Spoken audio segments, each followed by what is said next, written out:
All right, Ryan.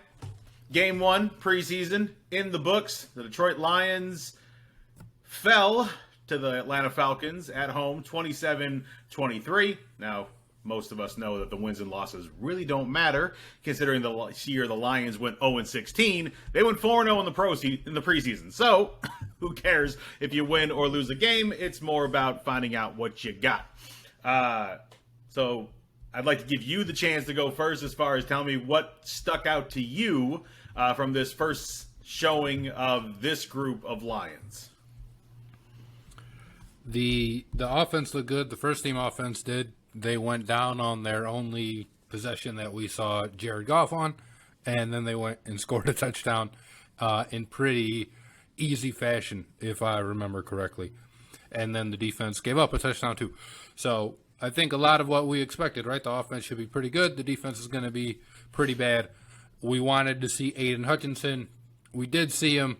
He had the tackle for loss, obviously, and then he drew a holding penalty as well. With the tackle for loss, I didn't think the tackle on the offensive side put up really any type of a fight. But, Aiden got there, he made the play, and Pro Football Focus rated him as the highest rated defensive rookie in week 1 of the preseason. So that was cool to see.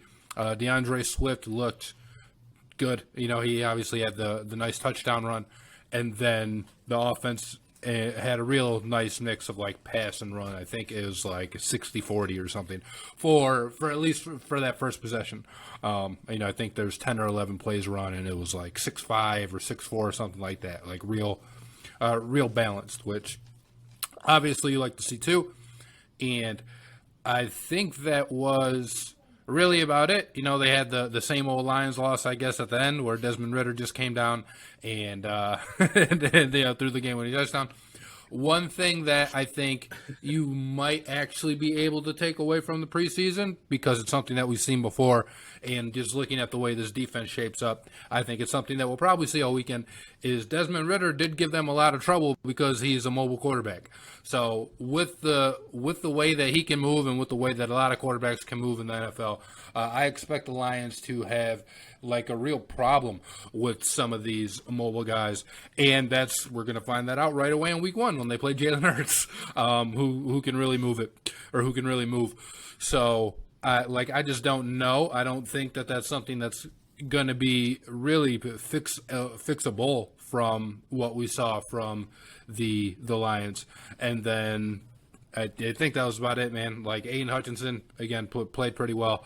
The offensive line played well. Good showing from what we saw of the first team offense. But I do have, I was concerned about the defense, obviously, to start the season. And now that we've seen it in fruition, I think this is a problem that's going to be consistent throughout the year. Yeah. Now, again, first team was only out there for so much on both sides of this.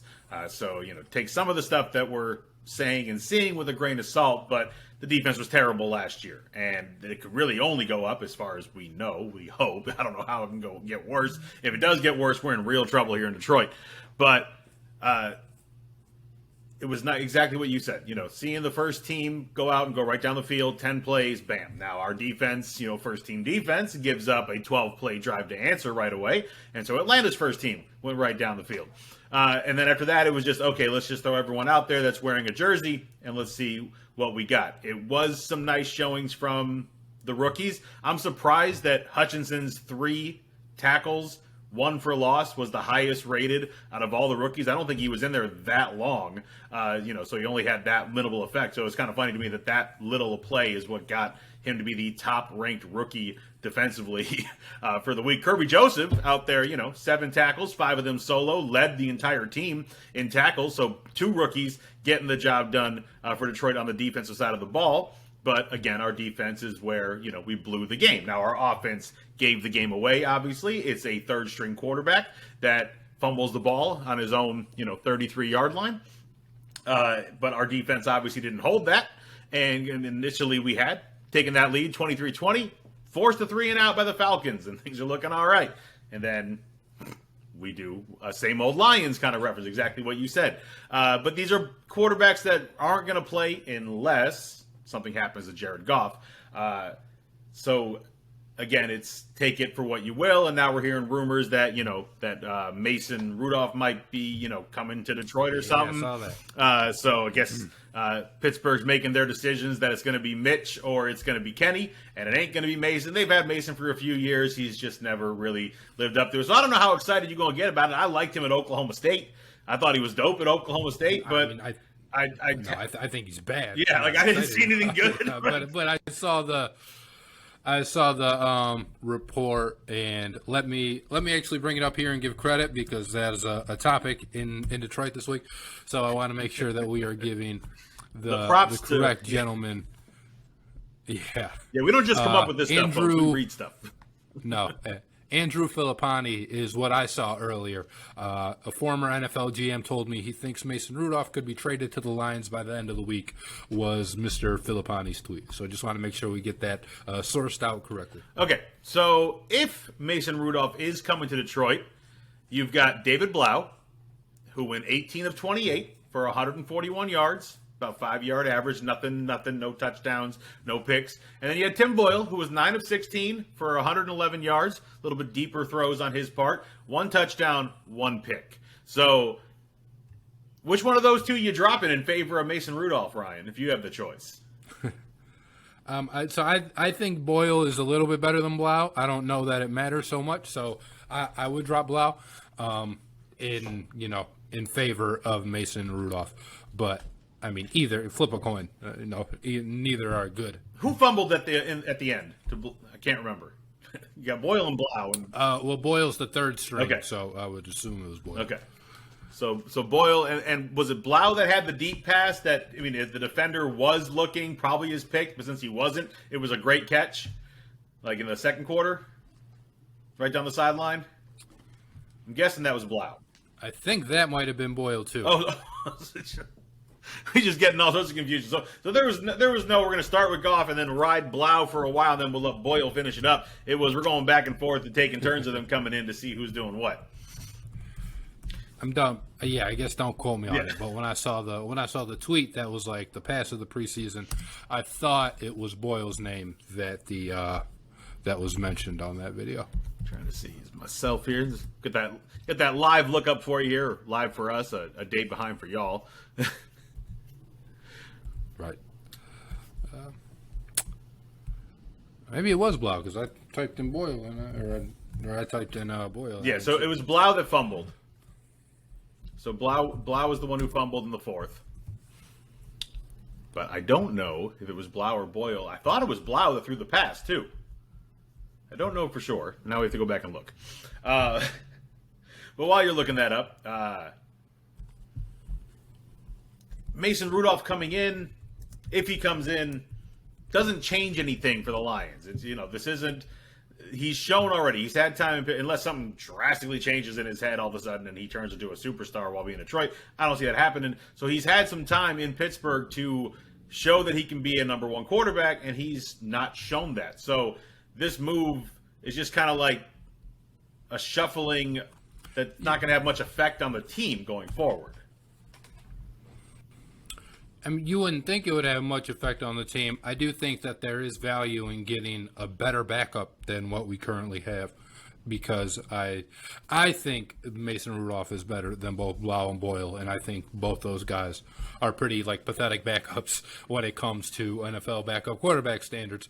Not that the Lions are probably going to do much of anything this year. Anyway, I think even the most optimistic of fan has them winning 9 games. A 9-8 is not something to write home about in the NFL.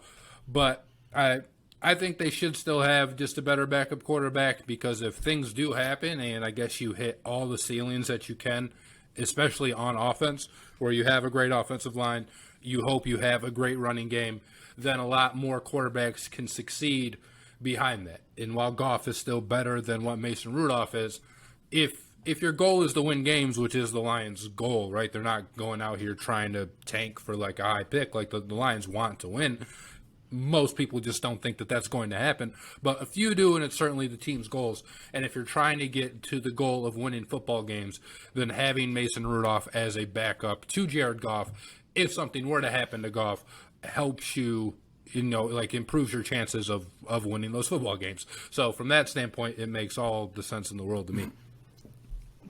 I was just laughing because you said the 9 and 8 is the highest you've seen. Have you seen some of our fans on these different media platforms? You got people out there saying 12, 13 wins for the Lions, and that Jared Goff's about to be fighting for MVP. 12 or 13. It's insane. People out there nuts. But no, I haven't seen that. I've heard people say 9 to 10 wins though.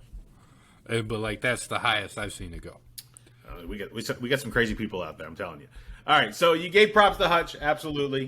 He did his thing early on, knocked Mariota out of bounds early on after a bit of a gain, stopped the play in the backfield for a loss, drew a holding penalty as well. So, he looked pretty comfortable enough. We got to see our O-line that they actually want to have out there in Detroit for the first time because it never happened last year. So we got to see Taylor Decker, Jonah Jackson, Frank Ragnow, Vaitai, and Sewell out there all together, which was the first time that's happened. We did, but Vaitai left practice today with like an undisclosed injury. Well, at least you got to see it for a hot minute.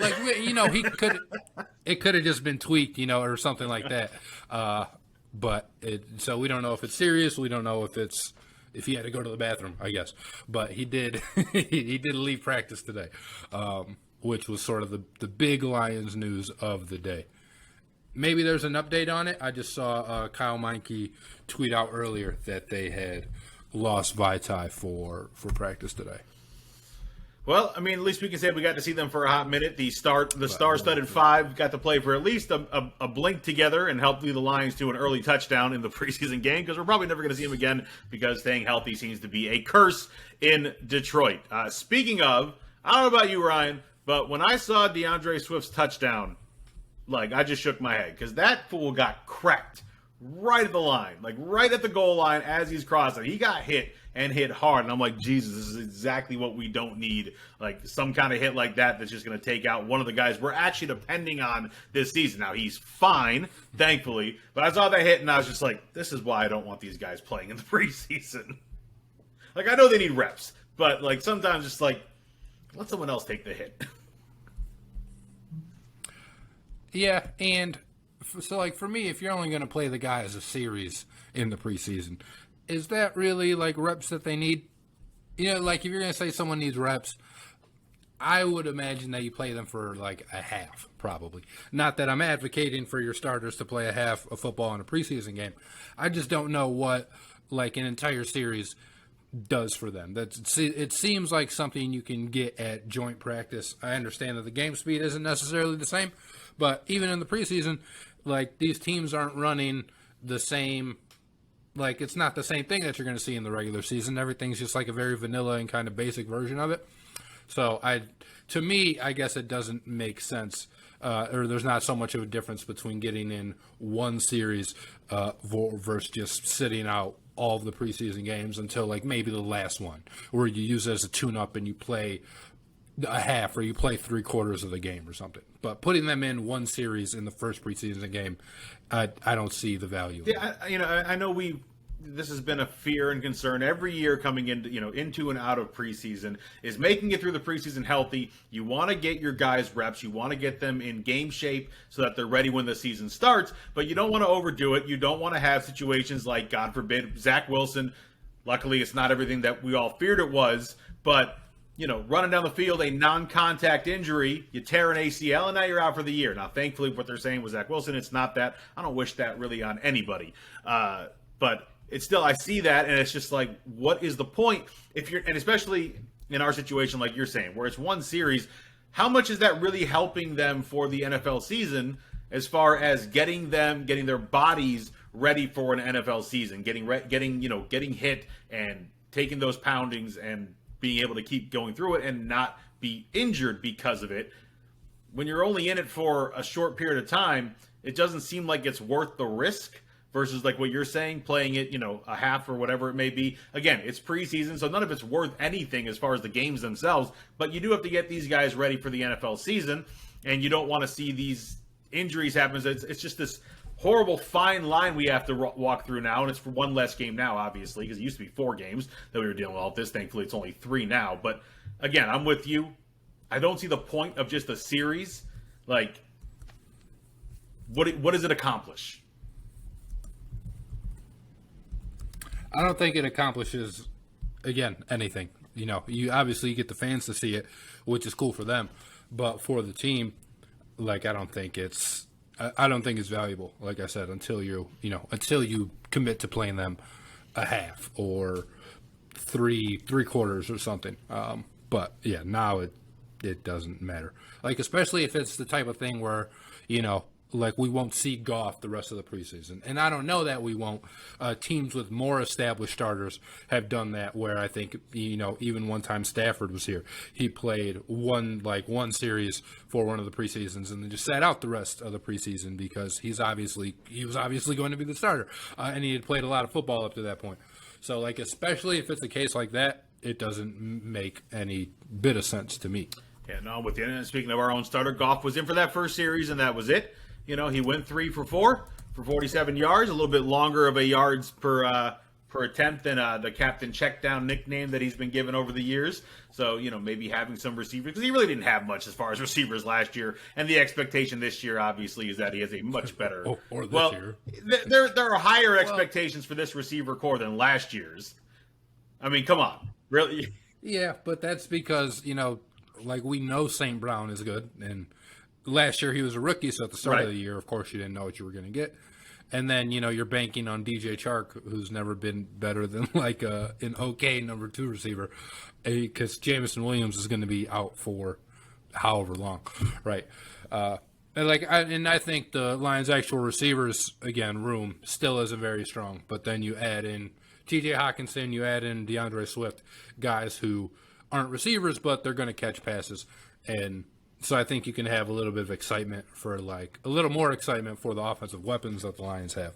But to just say like the receiving core is now like that, I still think is a I'm not going out there and saying they're one of the top 10, 15 receiving cores in football, like some people out there are saying. I'm saying it's better than last year's. He has better weapons to throw to this year than he did last year. Reynolds joined the team late last year, so we're looking at a whole bunch of bad receivers before Reynolds got there. Amon-Ra was actually one of the bright spots. We were hoping he could be something good. He ended up becoming good eventually at the end of the year, but we didn't see anyone from the throw to. And look, Chark had one really good season.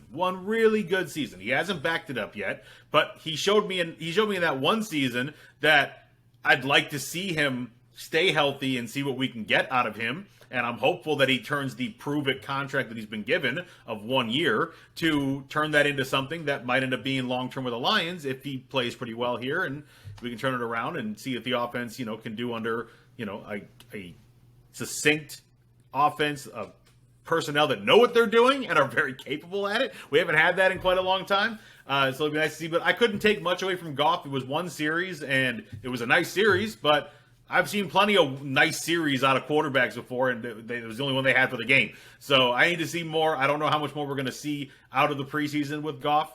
But it is way too early to make any kind of predictions off of the one game we've seen. But there are plenty of people out there that are throwing out haymakers of craziness when it comes to what they're predicting off of what we've seen through one weekend. Hey, Ryan Griffin here.